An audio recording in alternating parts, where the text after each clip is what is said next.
কুল ইন্না সালাতি ওয়া নুসুকি ওয়া মাহইয়ায়া ওয়া মামাতি লিল্লাহি রাব্বিল আলামিন। আমাদের প্রত্যেকটা কাজ, প্রত্যেকটা কর্ম, আমাদের সমস্ত ইবাদত, আমাদের জীবন, আমাদের মরণ সব কিছুই হবে একমাত্র আল্লাহর খুশির জন্য। কথা বলেন ঠিক কিনা?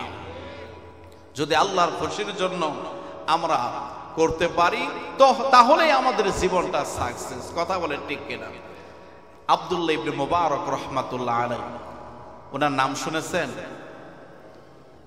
আব্দুল্লাহ ইবনে মুবারক রাহমাতুল্লাহ আলাইহি, ওনার জীবনের ভিতরে পাওয়া যায় উনি হজ করার জন্য সব কিছু রেডি করে যখন বাড়ি থেকে বের হবেন তখন ওনার কলেজার টুকরা সন্তান কান্নাকাটি করতেছে। জিজ্ঞাসা করলেন, বাবা তুমি কাঁদো কেন? ছোট্ট সন্তান জবাব দিলেন, বাবা আমি পাশের বাড়িতে গিয়েছিলাম, তারা গরুর গোশত রান্না করে খাবার খাচ্ছে, আমি তাদের কাছে খাবার চাইলাম, গোশত চাইলাম, তারা দেয় নাই। শেষ পর্যন্ত আমাকে গলা ধাক্কা দিয়ে বাড়ি থেকে বের করে দিয়েছে। এই লজ্জা অপমানে আমি কাঁদতেছি। আব্দুল্লাহ ইবনে মুবারক রাহমাতুল্লাহ আলাইহির জীবনের ভিতরে পাওয়া যায় উনি ওনার সন্তানকে ধরলেন, বাবা চলো। ওই বাড়ির দরজার পাশে গেলেন, সালাম দিলেন, আসসালামু আলাইকুম। বাড়ির মালিক দৌড়ে বের হয়ে এসেছে।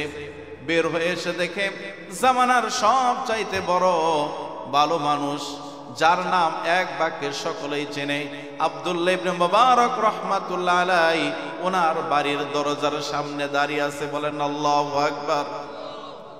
জিজ্ঞাসা করলেন, আপনি আমার বাড়ির সামনে কি ব্যাপার? বললেন, আমি এসেছি কারণ হলো আমার ছেলে কি তোমার বাড়িতে এসেছিল? বললেন, হ্যাঁ।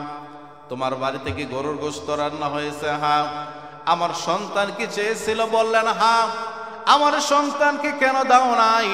আমার সন্তানকে কেন গার ধাক্কা দিয়ে তোমার বাড়ি থেকে বের করে দিয়েছো এটা জানতে চাই। ওই লোকটা চোখের পানি ছেড়ে দিয়েছেন, ডাক দিয়ে বললেন, ও আব্দুল্লাহ ইবনে মুবারক শোনেন, আপনি একজন ধনী মানুষ, আপনার জন্য যাকাত খাওয়া জায়েজ নাই, আপনার জন্য মৃত প্রাণীর গোশত খাওয়া জায়েজ নাই। ও আব্দুল্লাহ ইবনে মুবারক, কষ্টের কথা কার কাছে বলবো শোনেন, আজকে 3টা দিন হয়ে যায় আমার পরিবার না খেয়ে আছে, আমার সন্তানেরা না খেয়ে আছে। বাড়ি থেকে বের হয়েছে সকালবেলা কাজের উদ্দেশ্যে, কোনো কাজ পাই নাই। সন্ধ্যাবেলায় বাড়িতে আসতেছি আর চিন্তা করতেছি আজকে আমি আমার পরিবার, আমার সন্তানদেরকে কি খাওয়াবো। এই চিন্তা করে যখন বাড়ির দিকে আসতেছিলাম তাকিয়ে দেখি রাস্তার পাশে একটা গরু মরে পড়ে আছে। পাশের বাড়ি থেকে একটা ছুরি এনে আমি রান থেকে চামড়াটা খুলে কিছু গোশত কেটে নিয়ে আজকে আমি বাড়িতে এনে রান্না করে আমি যখন আমার সন্তানদেরকে নিয়ে পরিবার নিয়ে খাচ্ছিলাম, এমন সময় আপনার সন্তান আমার বাড়িতে চলে আসে এবং সেই গোশত চেয়েছিল। ও আব্দুল্লাহ ইবনে মুবারক, আপনার সন্তানের জন্য তো এই মৃত গরুর গোশত খাওয়া জায়েজ নাই, এই জন্য আপনার সন্তান ছোট্ট বোঝে না, শেষ পর্যন্ত আমি তাকে গার ধাক্কা দিয়ে আমার বাড়ি থেকে বের করে দিয়েছি। ও আব্দুল্লাহ ইবনে মুবারক, আমার যদি ভুল হয়ে থাকে আল্লাহর ওয়াস্তে আমি আপনার কাছে ক্ষমা চাই, আমাকে আপনি মাফ করে দিন। আব্দুল্লাহ ইবনে মুবারক রাহমাতুল্লাহ আলাইহি চোখের পানি ছেড়ে দিয়েছেন। ও ভাই, আপনি হলেন আমার সবচেয়ে কাছের প্রতিবেশী। আমি হজ করতে যাচ্ছিলাম, আমার সন্তানের কান্না থামানোর জন্য আপনার বাড়িতে আসছি, একটু অপেক্ষা করেন, আমি আসতেছি। এই বলে আব্দুল্লাহ ইবনে মুবারক রাহমাতুল্লাহ আলাইহি এক দৌড়ে বাড়িতে চলে গেছেন।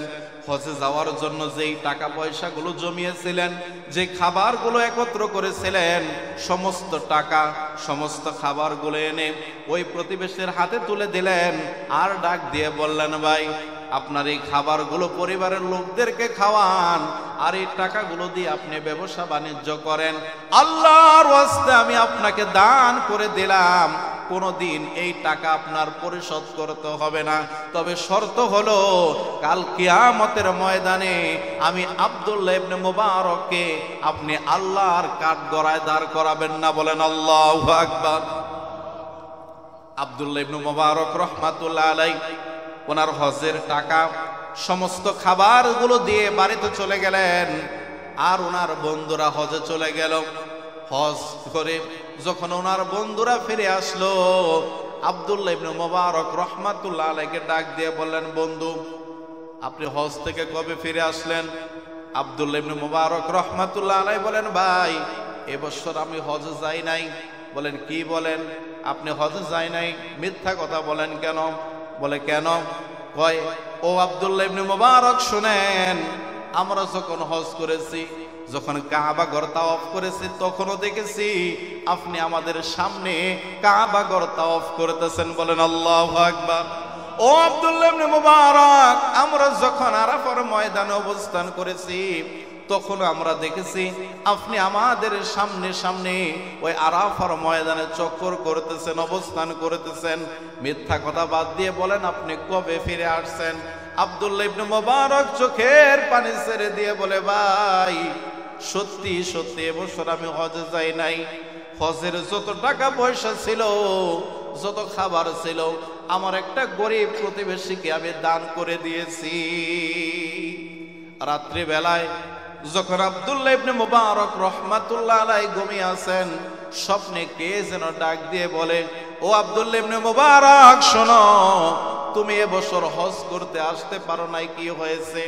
তোমার দানটা আমার কাছে এত বেশি কবুল হয়েছে যে তোমার দানের ওসিলা করে, তোমার আকৃতি দিয়ে একজন ফেরেশতার মাধ্যমে তোমার পরিবর্তে হজের কাজ সমাধান করে দিয়েছি।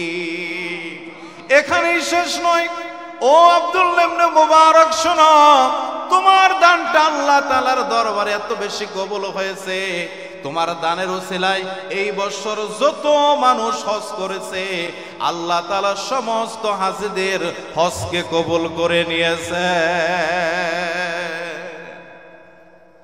এজন্য আমাদের সমস্ত ইবাদত, দান, সাদকা, নামাজ, রোজা, যাকাত সব কিছুই হবে একজনের খুশির জন্য। তিনি কে?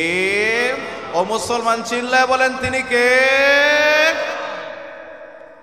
সম্মানিত হাজিরিন, আমি আলোচনার শুরুতেই আপনাদের খেদমতে যে আয়াতুল কুরসি পাঠ করেছি, এই আয়াতুল কুরসি নিয়েই আমি আমার আলোচনা শুরু করব ইনশাআল্লাহ। আলোচনার শুরুতে যদি আগে ফজিলত না জানি, তাহলে আলোচনা শুনে মজা পাওয়া যাবে? কথা বলেন, মজা পাওয়া যাবে? আয়াতুল কুরসির ফজিলত নিয়ে সর্বপ্রথম আমি আপনাদের সম্মুখে কথা বলি।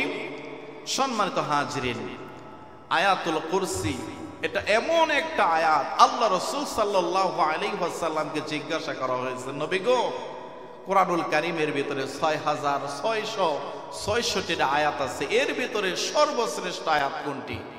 আমার রাসূল বলেছেন, কোরআনুল কারীমের সর্বশ্রেষ্ঠ আয়াত হলো সূরা বাকারার 255 নম্বর আয়াত, যাকে আমরা বলে থাকি আয়াতুল কুরসি। বলেন আল্লাহু আকবার। এই আয়াতুল কুরসি কেন এত ফজিলতপূর্ণ?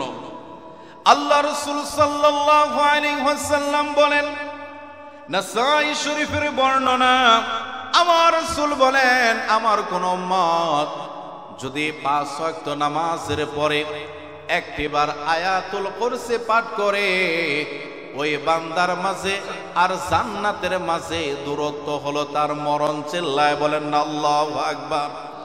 অর্থাৎ যে বান্দা, আমার রাসূলের যে উম্মত 5 ওয়াক্ত নামাজের পরে একবার আয়াতুল কুরসি পাঠ করবে, মারা যাওয়ার পর তাকে আল্লাহ তাআলা জান্নাতের নেয়ামত দ্বারা পরিপূর্ণ করে দেবে।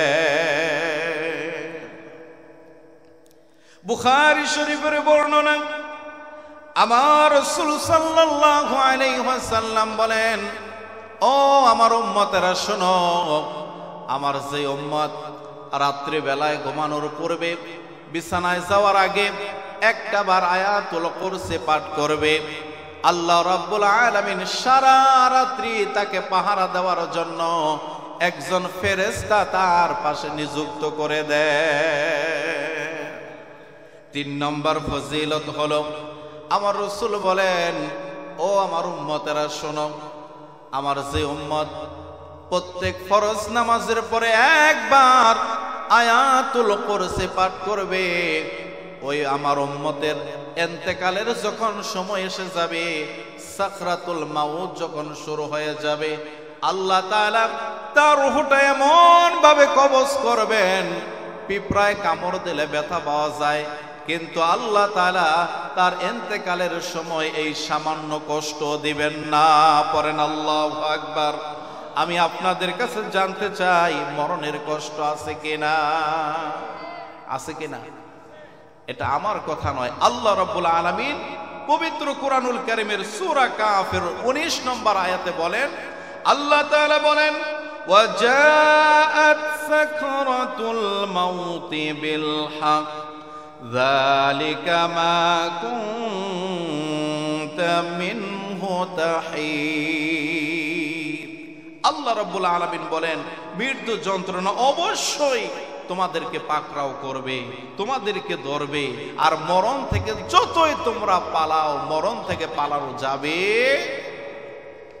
সম্মানিত হাজিরিন, আমার রাসূল এই দুনিয়াতে সবচাইতে ভালো মানুষ ছিলেন, কথা বলেন ঠিক কিনা? আমার রাসূলের যখন ইন্তেকালের সময় এসে গেল, জিবরাইল আমিন ডাক দিয়ে বললেন, নবী গো, আজকে আমার সাথে এমন একজন ফেরেশতা আসছে, যেই ফেরেশতা কোনোদিন কোনো মানুষের কাছে অনুমতি চায় না, কিন্তু আপনার কাছে অনুমতি চাইবে। আল্লাহু আকবার বলেন। জিবরাইল আমিন বললেন, নবী গো, আমার সাথে এমন একজন ফেরেশতা আসছে, যিনি হলেন মালাকুল মাউত আজরাইল। আমার রাসূল বললেন, জিবরাইল, তুমি তাকে ভিতরে আসার জন্য বলো, আমি রাসূল তাকে অনুমতি দিলাম। মালাকুল মাউত আজরাইল এসে আমার রাসূলের পাশে বসে সালাম দিলেন। এবার ডাক দিয়ে বললেন, নবী গো, আল্লাহ তাআলা বলেছেন আপনার অনুমতি নেওয়ার জন্য, আপনি যদি অনুমতি দেন আমি আপনার রূহটা কবজ করব। আমার রাসূল বললেন, যদি অনুমতি না দিই তাহলে কি হবে? মালাকুল মাউত বললেন, তাহলে আল্লাহ তাআলা বলেছেন আমি যেন ফিরে যাই। তবে আল্লাহর নবী শুনেন, আল্লাহ রাব্বুল আলামিন আপনার অপেক্ষায় রয়েছেন। আমার রাসূল অনুমতি দিলেন। মালাকুল মাউত আজরাইল আলাইহিস সালাতু ওয়াস সালাম আমার রাসূলের রূহ মুবারক কবজ করার জন্য বুকের উপরে মাত্র ডান হাতটা তুলে দিয়েছেন। আমার রাসূল চিৎকার দিয়ে বললেন, মালাকুল মাউত, আমার বুকের উপরে তুমি কি রাখলা? মালাকুল মাউত ডাক দিয়ে বলেন, নবী গো, আমার হাতটা মাত্র আপনার বুকের উপরে রেখেছি। আমার রাসূল বলে, ও মালাকুল মাউত, তুমি তোমার হাত আমার বুকের উপরে রেখেছো, আর আমার মনে হইতেছে গোটা উহুদ পাহাড়টা তুলে এনে তুমি আমার বুকের উপর রেখে দিয়েছো। আমার এত কষ্ট হইতেছে। অথচ আমার রাসূল কি আমাদের মতো মানুষ ছিল? আমার রাসূলের ডান হাতে যেই শক্তি ছিল, 100 যুবকের শক্তি মিলালেও আমার রাসূলের এক ডান হাতের সমপরিমাণ শক্তি হবে না। কথা বলেন ঠিক কিনা? সেই রাসূলের যদি এত কষ্ট হয়, আমার রাসূল বললেন, মালাকুল মাউত শুনুন, মরণের যত কষ্ট আছে সমস্ত কষ্টগুলো একত্র করে আমি রাসূলকে দাও, কিন্তু আমার দুর্বল উম্মত, তোমার কাছে আমার একটাই আরজ, আমার গুনাহগার দুর্বল উম্মতের মরণের সময় কোনো কষ্ট তাদেরকে দিও না। বলেন আল্লাহু আকবার। মালাকুল মাউত ডাক দিয়ে বললেন, নবী গো, আজকে আমি আপনার কাছে বলে যাই, ও নবী শুনেন, আপনার কোন উম্মত যদি 5 ওয়াক্ত নামাজ আদায় করে আর 5 ওয়াক্ত ফরজ নামাজের পরে একবার আয়াতুল কুরসি পাঠ করে আপনার ওই উম্মতের রূহটা আমি মালাকুল মউত এত সহজভাবে কবজ করব, পিঁপড়ায় কামড় দিলে ব্যথা পাওয়া যায় এই সামান্য পরিমাণ কষ্ট আপনার ওই উম্মতকে আমি দেব না। তাহলে আমাদের আমল করার দরকার আছে কিনা? কথা বলেন, আমল করার দরকার আছে কিনা? এই আয়াতুল কুরসি কেন এত ফজিলতপূর্ণ? আয়াতুল কুরসি কেন এত ফজিলতপূর্ণ? কোরআনের কেন শ্রেষ্ঠ আয়াত? কারণ কি? কারণ হলো এই আয়াতুল কুরসির ভিতরে আল্লাহ রাব্বুল আলামিনের 10টা ক্ষমতার বর্ণনা আছে। সুবহানাল্লাহ বলেন। কয়টা ক্ষমতা? আল্লাহ তাআলার 10টা ক্ষমতার বর্ণনা আছে। 1 নম্বর, আমার সাথে সকলে পড়েন, আউযু বিল্লাহি মিনাশ শাইতানির রাজীম, বিসমিল্লাহির রাহমানির রাহিম, আল্লাহু লা ইলাহা ইল্লা হুয়াল হাইয়ুল কাইয়্যুম। এই আয়াতুল কুরসির এত ফজিলত কারণ হলো এই আয়াতুল কুরসিটা আল্লাহ রাব্বুল আলামিন শুরু করেছেন আল্লাহ তাআলার জাতি নাম দ্বারা। চিল্লায় বলেন না সুবহানাল্লাহ। আল্লাহ তাআলার জাতি নাম আল্লাহ। একটু চিল্লায় বলেন না আল্লাহ। মুখটা একটু গোল হবে, সুন্দর করে মুহাব্বত নিয়ে আমার আল্লাহ তাআলাকে একটা ডাক দেন তো, আল্লাহ। আরেকটা বার ডাক দেন, আল্লাহ। এ আল্লাহ, এটা হলো আল্লাহ রাব্বুল আলামিনের জাতি নাম। আল্লাহ নাম দিয়ে আল্লাহ তাআলা আয়াতুল কুরসি শুরু করলেন। এই যে আমরা পড়লাম বিসমিল্লাহির রহমানির রহিম, এই বিসমিল্লাহর ভিতরে আল্লাহ তাআলার 3টা নাম আছে। কয়টা? 3টা নাম আছে। 1 নম্বর হলো আল্লাহ, রহমান এবং রহিম। আমি আপনাদের কাছে জানতে চাই, বলেন তো আমার আল্লাহ তাআলার কয়টা নাম? কথা বলেন, নাম কয়টা? 99টা নাম আমরা কায়দার ভিতরে পড়েছি না? কিন্তু তাফসিরে মাজহারির ভিতরে আল্লামা সানাউল্লাহ পানিফাতি রহমাতুল্লাহ আলাইহি লিখেছেন যে আল্লাহ রাব্বুল আলামিনের নাম হলো 5000। চিল্লায় বলেন না সুবহানাল্লাহ। আল্লাহ তাআলার নাম কয় হাজার? 5000। তাফসিরের ভিতরে আসছে তাওরাতের ভিতরে আল্লাহ তাআলার নাম এসেছে 1000 বার, ইনজিলের ভিতরে আসছে 1000, জাবুরের ভিতরে আসছে 1000, লাউহে মাহফুজের ভিতরে আসছে 1000, আল্লাহ তাআলার কোরআনের ভিতরে আল্লাহ তাআলার নাম এসেছে 1000 বার। এই মোট আল্লাহ তাআলার নাম হলো 5000। তাফসীরের ভিতরে আসছে আল্লাহ তাআলার কোন বান্দা যদি একটা বার পড়ে বিসমিল্লাহির রহমানির রহিম, আল্লাহ রাব্বুল আলামিন এই 3টা নামের ভিতরে আল্লাহ তাআলার 5000 নামকে গোপন করে রেখেছেন, লুকায়া রাখছেন। যদি একবার কেউ পড়ে বিসমিল্লাহির রহমানির রহিম 5000 বার, আল্লাহ তাআলাকে ডাক দিলে যেই সওয়াব হয়, ওই সওয়াব একবার বিসমিল্লাহ পড়লে তার আমল নামায় আল্লাহ তাআলা দান করে। সম্মানিত হাজিরিন, এই যে বিসমিল্লাহ, এই বিসমিল্লাহির রহমানির রহিম, এই বিসমিল্লাহর ভিতরে আল্লাহ রাব্বুল আলামিনের জাতি নাম রয়েছে আল্লাহ। এই পৃথিবীতে 4500-এর উপরে ধর্ম আছে। কয় হাজার? 4500-এর উপরে ধর্ম আছে, কিন্তু আল্লাহ তাআলার নিকট একমাত্র মনোনীত ধর্মের নাম হলো ইসলাম। কথা বলেন ঠিক কিনা? এই যে পৃথিবীতে 4500-এর উপরে ধর্ম আছে, এক এক ধর্মের মানুষ তাদের দেবতা, তাদের রব, উপাস্য, গড বিভিন্ন নামে তাদের উপাস্যকে ডাকে। কথা বলেন ঠিক কিনা? কেউ ডাকে ভগবান, কেউ বলে উপাস্য, কেউ বলে দেবতা, কেউ বলে গড, কথা বলেন ঠিক কিনা? কিন্তু তারা বলে যে এই নামগুলো দ্বারা আমরা তো আল্লাহকে ডাকি। আমরা বলি না, এই নাম দিয়ে আল্লাহকে ডাকলে হবে না। আমার আল্লাহ তাআলার সুন্দর সুন্দর নাম আছে, এই নামগুলো দিয়ে আল্লাহকে ডাকতে হবে। আর মুসলমান আমরা আমাদের রবকে ডাকি আল্লাহ বলে, কথা বলেন ঠিক কিনা? আসুন, এই যে আল্লাহ তাআলাকে ভগবান বললে হবে না, কারণ ভগবান শব্দের স্ত্রীলিঙ্গ হলো ভগবতী, ঈশ্বর এর স্ত্রীলিঙ্গ হলো ঈশ্বরী, বিধাতা এর স্ত্রীলিঙ্গ হলো বিধাত্রী। তাহলে আমরা যে আল্লাহ বলে ডাকি, এই আল্লাহর নামটা এত মধুর কেন? আসুন আমরা এই যে ভগবান, একটা নাম সন্ধি বিচ্ছেদ করি, আমরা ভেঙে টুকরা টুকরা করি, দেখি শেষ পর্যন্ত কিছু পাওয়া যায় কিনা। আপনাদের কষ্ট হচ্ছে? কথা বলেন, কষ্ট হচ্ছে? এই যে একটা নাম ভগবান ডাকে না, এই যে ভগবান, এই নামটার আসুন আমরা সন্ধি বিচ্ছেদ করি, ভেঙে টুকরা টুকরা করি, দেখি শেষ পর্যন্ত কি পাওয়া যায়। ভগবান এর প্রথম অক্ষর হলো ব, ঠিক কিনা? এই বটা যদি আমরা বাদ দেই হয় গবান।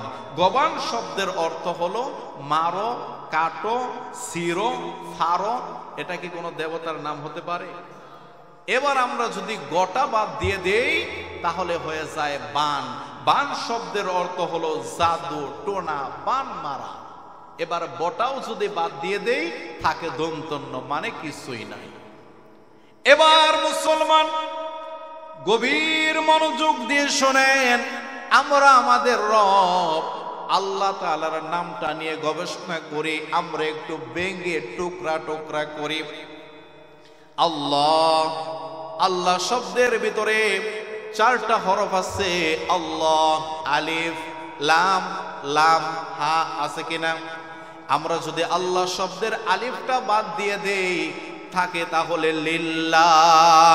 এই লিল্লাহ দ্বারাও আমার আল্লাহ তাআলার পরিচয় পাওয়া যায়, আল্লাহকে ডাকা যায়। বলেন না আল্লাহু আকবার। আল্লাহ তাআলা কোরআনের ভিতরে বলেন লিল্লাহি মা ফিস সামাওয়াতি ওয়া মা ফিল আরদ। জোরে বলেন না আল্লাহু আকবার। এবার লিল্লাহর প্রথম লামটাও বাদ দিয়ে দিলাম, থাকে লাহু। এই লাহু দ্বারাও আমার আল্লাহ তাআলার পরিচয় পাওয়া যায়। আল্লাহ তাআলা বলেন লাহু মা ফিস সামাওয়াতি ওয়া মা ফিল আরদ। এবার লামটাও যদি বাদ দিয়ে দেই থাকে শুধু হা, হু। এই হু দ্বারাও আল্লাহ তাআলার পরিচয় পাওয়া যায়। আল্লাহ তাআলা কালামের ভিতরে বলেন হুয়াল্লাহুল্লাযী লা ইলাহা ইল্লাহু। বলেন আল্লাহু আকবার। আল্লাহ তাআলা বলেন এইজন্য আল্লাহ রাব্বুল আলামিনের 1 নম্বর ক্ষমতা হলো আল্লাহু লা ইলাহা ইল্লাহু। আল্লাহ, তিনি সেই আল্লাহ, লা ইলাহা ইল্লাল্লাহ, নেই কোন রব। কাকে ব্যতীত? আল্লাহ তাআলা ব্যতীত। এজন্য আল্লাহ রাব্বুল আলামিন বলেন আল্লাহু লা ইলাহা ইল্লাহু। আল্লাহ ব্যতীত অন্য কোনো উপাস্য নাই। ইন্না দীনা ইনদাল্লাহিল ইসলাম। এই দুনিয়াতে শুধুমাত্র কেবলমাত্র একমাত্র আল্লাহ তাআলার মনোনীত ধর্মের নাম হলো ইসলাম। কথা বলেন ঠিক কিনা? এই ইসলাম ধর্ম পেয়ে আমরা খুশি না বেজান? কথা বলেন, খুশি না বেজান? আমার রাসূল বলেন, ও আমার উম্মতেরা শোনো, আমার কোন উম্মত যদি সকালবেলা ঘোষণা দেয় রাদিতু বিল্লাহি রাব্বাও ওয়া বিল ইসলামি দীনাও ওয়া বি মুহাম্মাদিন নাবিয়্যাও সাল্লাল্লাহু আলাইহি ওয়াসাল্লাম, আমি রব হিসাবে আল্লাহ তাআলাকে পেয়ে খুশি, নবী হিসাবে আমি মুহাম্মদ সাল্লাল্লাহু আলাইহি ওয়াসাল্লামকে পেয়ে খুশি, আর আমি দ্বীন হিসাবে ইসলামকে পেয়ে খুশি। জবান দিয়ে যদি কোনো মুসলমান এই ঘোষণা দেয়, আমার রাসূল বলেন কাল কিয়ামতের ময়দানে আমি রাসূল তার ডান হাতে ধরে আল্লাহ তাআলার জান্নাতে পৌঁছায়া দিব। বলেন আল্লাহু আকবার। এজন্য মুসলমান আমরা রব হিসাবে আল্লাহকে পেয়ে খুশি না বেজার? ইসলামকে দ্বীন হিসাবে পেয়ে খুশি না বেজার। আর আমরা নবী মুহাম্মদ সাল্লাল্লাহু আলাইহি ওয়াসাল্লামকে নবী এবং রাসূল হিসেবে পেয়ে খুশি না বেজার? আমরা সবাই খুশি তো ইনশাআল্লাহ।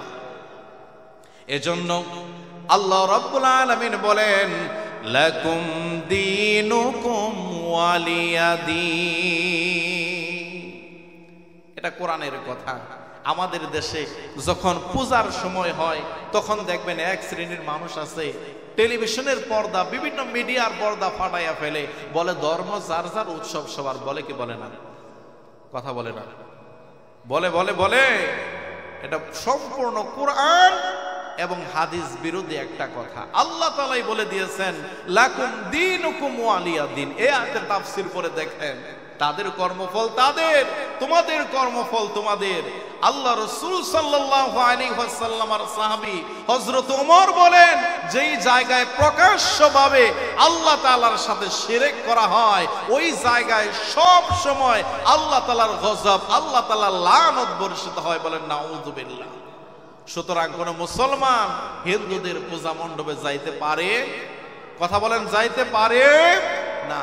এজন্য আল্লাহ তাআলার এক নম্বর ক্ষমতা হলো, আল্লাহ তাআলা বলেন আল্লাহু লা ইলাহা ইল্লাহু। দুই নম্বর আমার আল্লাহ তাআলার ক্ষমতা হলো আল হাইয়ুল কাইয়্যুম। আল্লাহ তাআলা চিরঞ্জীব, সর্বদা রক্ষণাবেক্ষণকারী।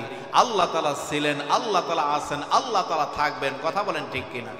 কিন্তু আমরা এখন আছি, একটা সময় আমরাও ছিলাম না, আবার আমরা থাকবো।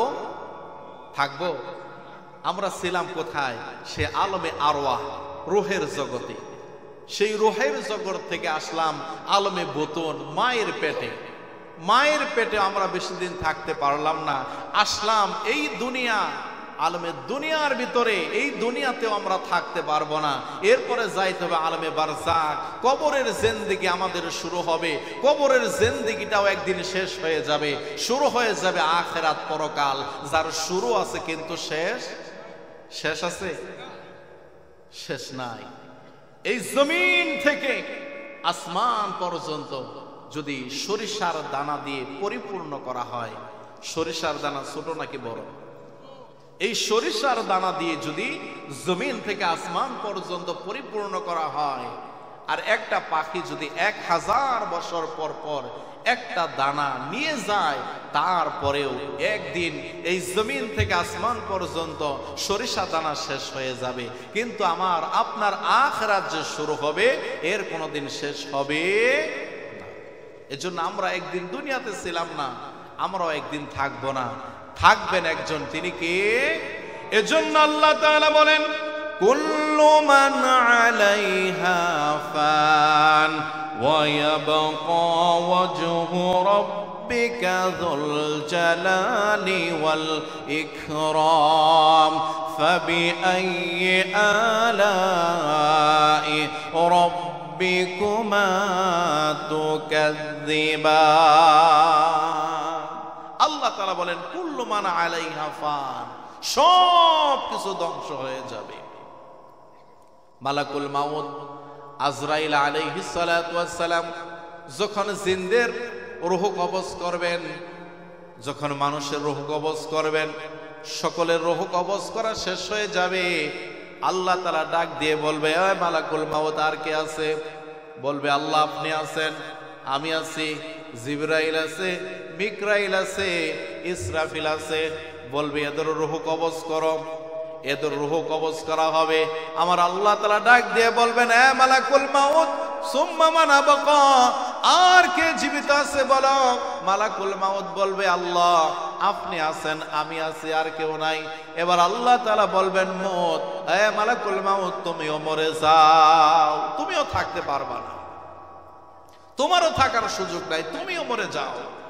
মালাকুল মাউত তখন উচ্চ আওয়াজ করে কাঁদতে থাকবে আর বলবে, মালিক আমি তো সারা জীবন মানুষের জিনের রূহ কবজ করলাম, আমার নিজের রূহ যদি আমার নিজেকে কবজ করতে হয়, এটা যদি আগে জানতাম তাহলে আমি আপনার কাছে ক্ষমা চেয়ে এই দায়িত্ব থেকে দূরে থাকতাম। আল্লাহ তাআলা বলবেন না না, আর সুযোগ নাই, এবার তুমিও মরে যাও।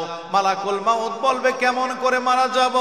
আল্লাহ তাআলা ডাক দিয়ে বলবে, মালাকুল মাউত তুমি জান্নাত এবং জাহান্নামের মাঝখানে যে আরাফ নামক জায়গা আছে, ওই জায়গায় উচ্চ আওয়াজ করে একটা চিৎকার দাও। মালাকুল মাউত উচ্চ আওয়াজ করে একটা চিৎকার দেবেন।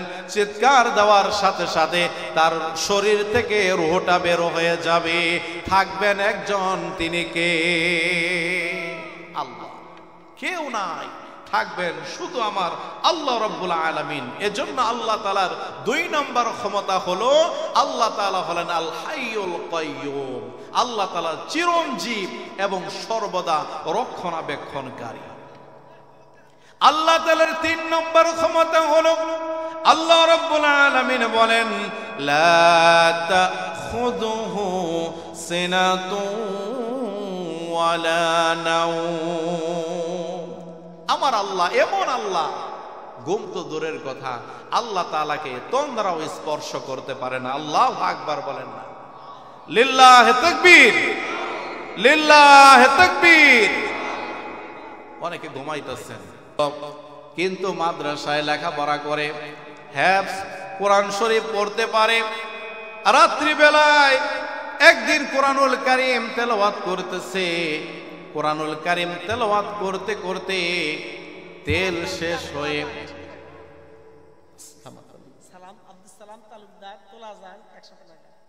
আব্দুস সালাম সাহেব তোলা যান 100 টাকা। লিল্লাহি তাকবীর। আল্লাহ তাআলা কবুল করেন, বলেন আমিন। ওই ছোট্ট সন্তান কোরআন শরীফ তেলাওয়াত করতেছে, আর তেল শেষ হয়ে বাতি নিভে গেছে।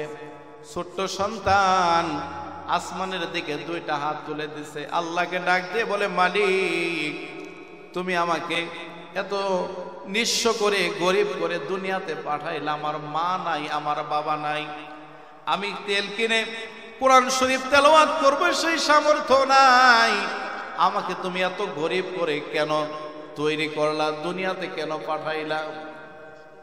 ও আবার 10 কেজি দানো আব্দুস সুবতালুদ্দারি টাকা 100 দিল, ওই 10 কেজি দান। জিকির করেন লা ইলাহা লা ইলাহা ইল্লাল্লাহ। বললেন লা ইলাহা ইল্লাল্লাহ, পরে লা ইলাহা লা ইলাহা ইল্লাল্লাহ মুহাম্মাদুর রাসূলুল্লাহ। ওই ছোট্ট সন্তান আসমানের দিকে গভীর রজনী হাতটা তুলে দিয়ে হাউমাউ করে কাঁদতেছে।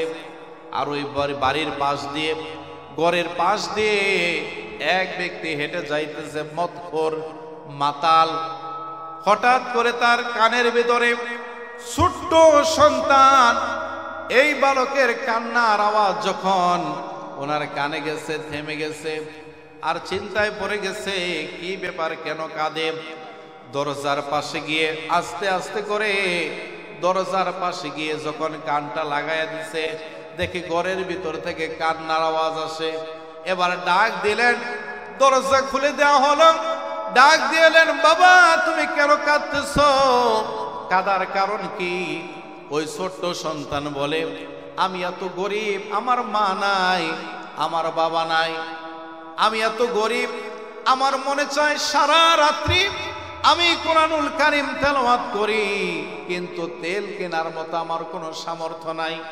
আল্লাহ তাআলা এত গরিব করে কেন আমাকে দুনিয়াতে পাঠাইছেন? এই জন্য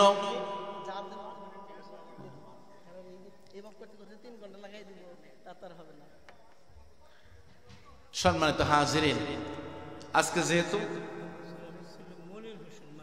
আব্দুস সালাম সাহেবের ছেলে মনির হোসেন 200 টাকা, লিল্লাহি তাকবীর। মনির হোসেন উনি মারা গেছেন, আল্লাহ তাআলা এই দানের উসিলা করে ওনার কবরটাকে যেন জান্নাতের টুকরা হিসাবে কবুল করেন, বলেন আমিন। সব শেষ করে দিল।